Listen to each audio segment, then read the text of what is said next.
애숙은 섭종왕부 고초에서 무의미한 나날을 보내고 있었다. 신압으로 움찔거리는 뱃속의 태동을 느끼며 생존이 더르곤을 회상하는 일이 잦아졌다.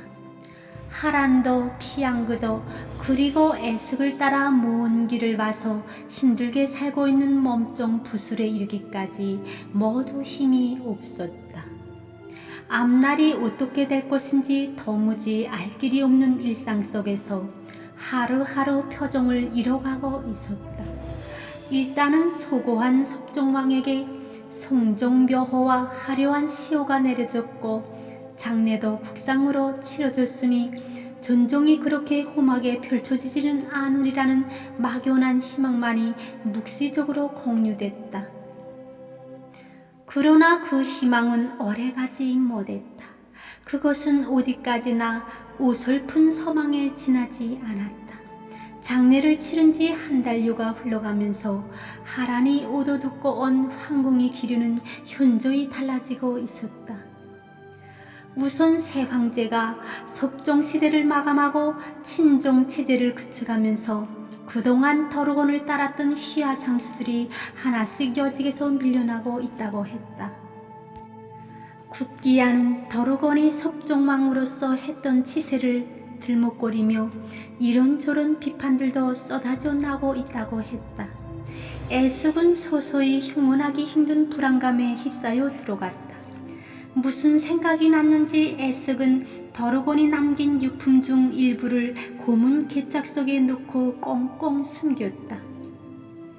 고급스러운 가죽 소재의 동조관과 무관을 뜻하는 큰 기린 문양의 수놓인 보자, 필용, 그리고 붉은 구슬이 끼워진 저주 등이었다.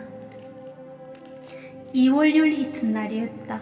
황궁에서 나온 일단의 근사들이 예친왕부를 굽습했다. 근사들은 옥무동과 생활 공간을 가리지 않고 마구 뒤져서 더르곤이 체지가 담겨져 있는 모든 물건을 쓸어 담았다. 맨 앞 동 집무실 존각은 물론 계복진, 측복진 등이 거주하는 후원 건물까지 다 뒤져서 모조리 압수해서 가지고 갔다. 그 양이 어마어마해서 예친 왕부 앞마당에 대기하고 있던 수십 대의 마차를 빽빽하게 채웠다.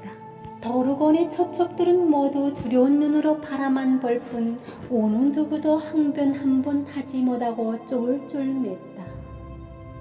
세상이 거꾸로 뒤집히고 있었다.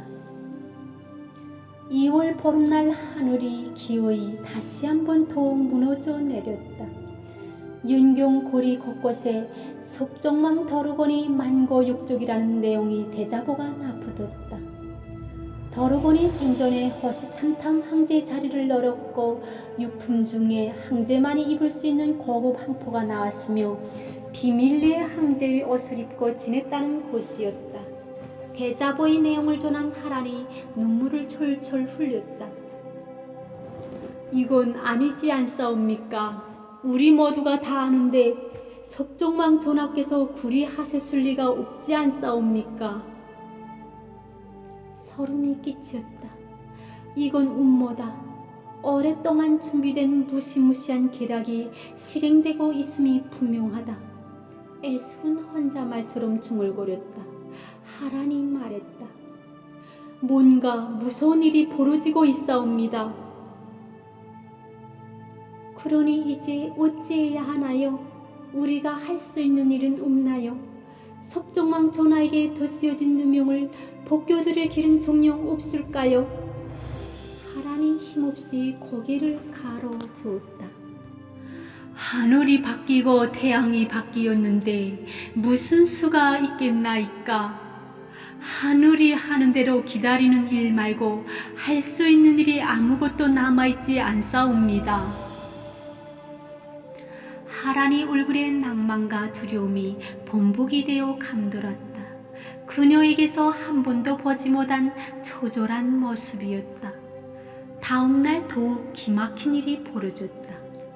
달포전 장사를 지낸 더르곤이 머지를 파헤쳐 부간 참시했다는 소식이 날아들었다. 더루곤을 따르던 장수들이 잇따라 체포되거나 자교를 하고 있다는 끔찍한 소문도 함께 들려왔다. 밖에서 비보를 안고 돌아온 하라는 바닥에 엎드려 통곡했다. 피양구와 부슬도 그 옆에 주저앉아 하염없이 울었다. 무한 공포가 짓눌려 모두 바들바들 몸을 뚫었다. 가랑잎처럼 바삭거리는 몸을 겨우 유지하며 버티고 있던 애숙도 결국 쓰러지고 말았다. 눈을 떠도 아무것도 보이지 않았다. 캄캄했다.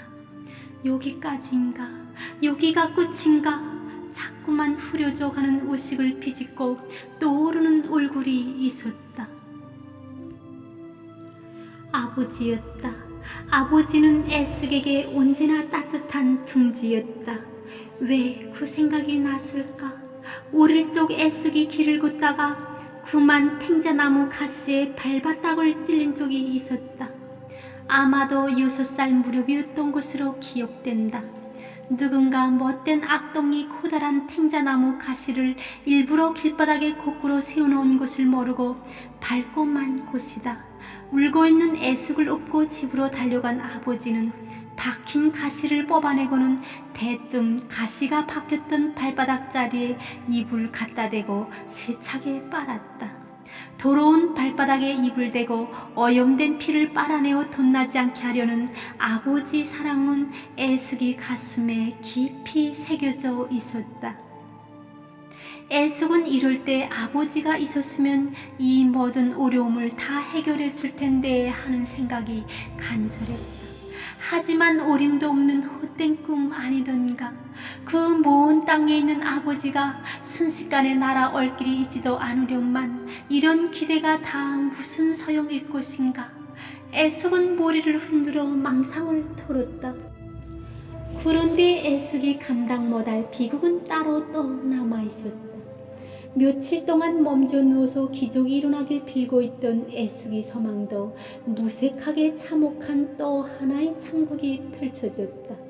무장한 여러 명의 군사들이 애숙이 초소를 찾아와 누군가를 찾았다. 다 알아들을 수는 없지만 하란이 나서서 왜 그러느냐고 물었다. 군사들을 끌고 온 지휘관인 듯한 자가 뭐라고 설명했고 하라는 두려움이 가득한 얼굴로 항변을 하는 것 같았다. 온쟁이 몇 차례 오가는 것 같더니 지휘관인 듯한 자가 순식간에 칼을 뽑아 하란의 가슴을 서슴없이 찔렀다. 안 돼! 찰나에 일어난 참변의 애숙은 자신도 모르게 병력 같은 고함을 쳤다. 곁에서 지켜보던 피양과 부슬이 동시에 비명을 지르며 구석으로 달려가 머리를 쳐박고 돌돌 떨었다.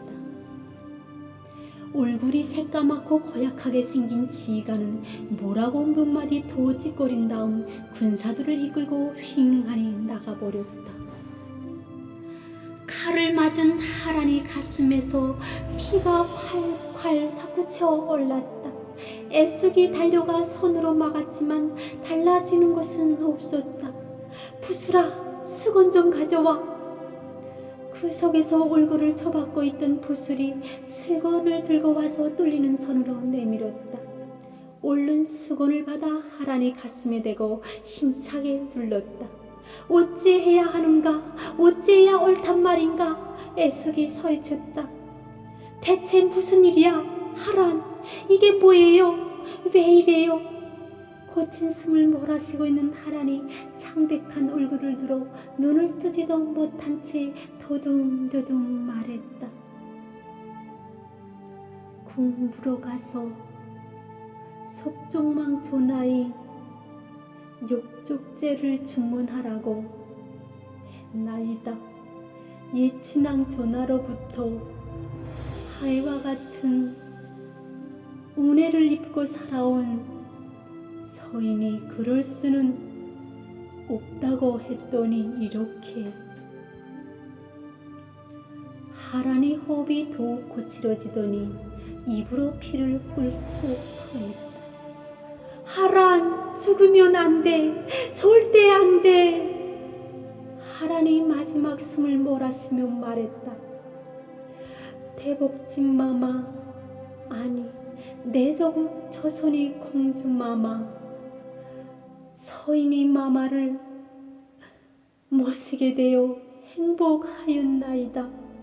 부디 자중차에 하셔서 꼭 살아남으시옵소서. 부디. 하란, 안 돼.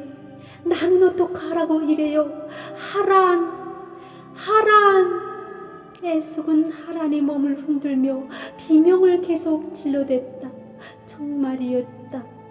청나라에 온 이래로 하란은 친언니, 아니 엄마와 같은 존재였다.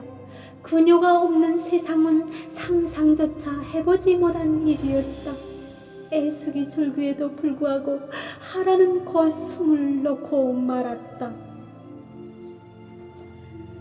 갑자기 아랫배에 극심한 통증이 시작됐다. 이윽고 쥐어짜는 듯한 통증이 온몸으로 퍼져나갔다. 애숙이 갑자기 아랫배를 움켜쥐고 나뒹굴었다. 부슬이 찢어지는 듯한 목청이 전정을 찔렀다. 아이고, 이 피! 공주마마께서 하혈을 하고 계십니다요. 아이고, 일로 옳단 말인가. 누가 좀 도와줘요.